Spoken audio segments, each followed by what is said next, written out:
Dalam B5 kali ini, tema yang diangkat merupakan kearifan lokal. Jadi para siswa dituntut untuk dapat memahami dan mengkreasikan kearifan lokal tersebut menjadi suatu seni pertunjukan. Seni pertunjukan yang dimaksud merupakan sendera tari dari kisah relief Candi Borobudur. Dalam pemilihan kisah relief Candi Borobudur tersebut, kelas kami mendapatkan kisah Maharaja Kapijataka. Adapun kisah relief yang lain yaitu Kapijataka, Mahisa Jataka, Sasa Jataka, dan lain-lain. Karya kelas kami itu masih kesulitan dalam memahami bagaimana cara kerja proyek ini. Tetapi ada bantuan dari guru fasilitator yang menjadikan kita bisa memahami bagaimana cara kerja proyek ini. Ada juga bantuan narasumber yaitu Eyang Beb dan juga Bapak Eko. Mulai dari Eyang Beb yang membantu dalam pembacaan relief candi, kemudian ada juga Bapak Eko yang membantu dalam penciptaan gerakan. Dengan adanya mereka berdua, kami jadi bisa membentuk kru mulai dari sutradara, kemudian ada penata rias, properti, dan lain sebagainya. Kami jadi bisa melakukan sendera tari dan kami juga melakukan latihan berkali-kali demi keberlangsungan dan keberhasilan gelar karya ini. Jadi saya mau menceritakan tentang cerita Maharaja Kapijataka yang menceritakan tentang Raja Kera yang berkorban demi rakyatnya sampai ia merelakan dirinya untuk meninggal agar rakyatnya aman dan nyaman di tempat baru. Untuk latihannya kami biasanya meluangkan waktu dari pulang sekolah setiap harinya dan melakukan latihan sampai larut malam mulai dari pukul 4 pagi, 4 sore sampai dengan pukul 8 malam. Dan kami melakukan latihannya pun berkali-kali karena latihan kami cukup susah. Ada beberapa teman kami juga tidak mengikuti sanggar, jadi ada beberapa penari dari kami yang masih sering melakukan kesalahan, mulai dari salah gerak, ada juga dari gerak yang tidak ada tenaganya.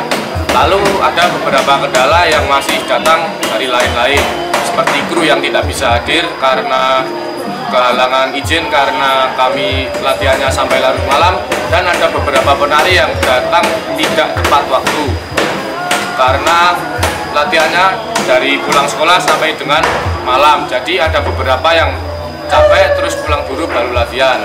Tapi tidak sampai di situ, dengan berjalannya waktu semua kru dan pemain juga dapat menyesuaikan diri dengan jadwal latihannya dan dapat latihan dengan tepat waktu. Jadi selama proses pembuatan propertinya, kami dituntut menjadi lebih kreatif. Seperti dalam membuat wadah warna, kami menggunakan spaghetti, dan untuk talinya kami menggunakan kain bercak. Karena hampir semua penarinya adalah anak laki-laki, jadi tim properti tinggal anak perempuan saja, sehingga mengalami sedikit kesulitan saat pembagian tugasnya. Misal, saat mencari tangga sebagai salah satu properti, kami merasa belum menemukan tangga yang pas sehingga mencari alternatif berupa bambu. Itu pun kami masih memerlukan bantuan anak laki-laki dalam proses pembuatannya.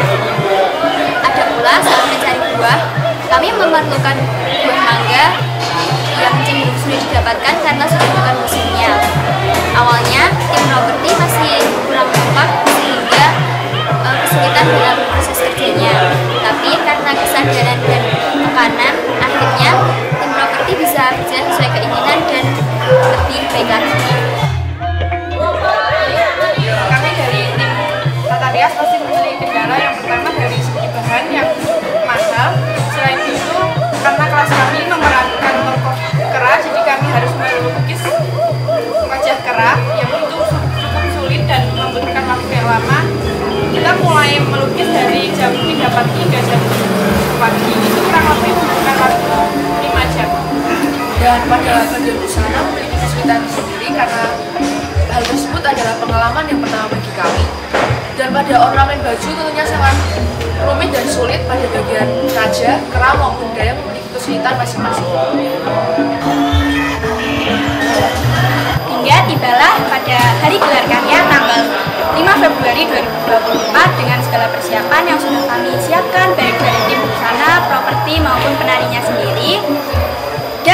keluarga kelas mulai bahu-membahu untuk bekerja sama supaya mendapat hasil yang terbaik.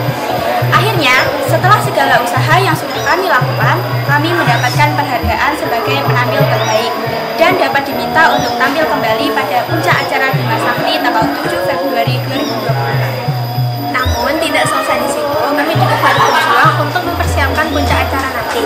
Kami diminta untuk tampil kembali pada pukul 8 pagi. Maka kami juga harus mempersiapkannya lebih awal lagi. Memikirkan untuk keberangkatan di pagi hari itu sulit, jadi kami memutuskan untuk menginap di sekolah. Jadi pada hari Selasa itu ada sekitar 20 anak yang menginap di sekolah untuk mempersiapkan acara tersebut. Kami bangun pukul 2 pagi untuk merias para pemainnya. Takut dikarenakan tidak akan selesai, kami pun juga harus mengorbankan waktu tidur kami untuk mempersiapkan acara.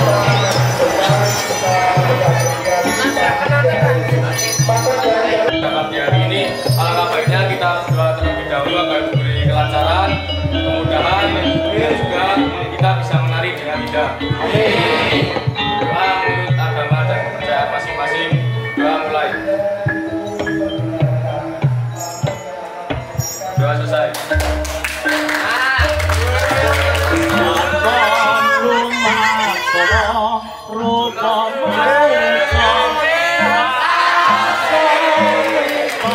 Jadi kesan saya di sini ada kelebihan dan kekurangan. Untuk kelebihannya itu yang pertama, mungkin kita jadi bisa lebih banyak belajar hal-hal baru, mulai dari cerita relief Candi Borobudur, lalu kita membuatnya menjadi skrip, lalu kita menampilkannya lewat sendera tari. Selanjutnya mungkin bagi orang-orang yang memiliki minat pada bidang tari, jadi bisa tersalurkan melalui kegiatan ini. Untuk kekurangannya yaitu mungkin dari segi para penarinya memerlukan waktu yang cukup lama untuk mempelajari, nggak cukup lama juga sih, tapi membutuhkan waktu untuk mempelajari gerakan tarinya, untuk menyamakan hitungannya dan lain-lain. Lalu sebetulnya banyak sekali tenaga serta waktu yang terkuras untuk kegiatan ini. Selanjutnya biayanya juga lumayan. Kemudian untuk pesan saya, semoga penampilan tahun depan bisa lebih baik lagi, lebih keren lagi, dan lebih tertata lagi karena bisa belajar dari penampilan kami pada tahun ini. Sedangkan untuk harapan dari kami selaku kru ataupun pemain, berharap semoga di lain kesempatan kami lebih bisa lagi melestarikan budaya-budaya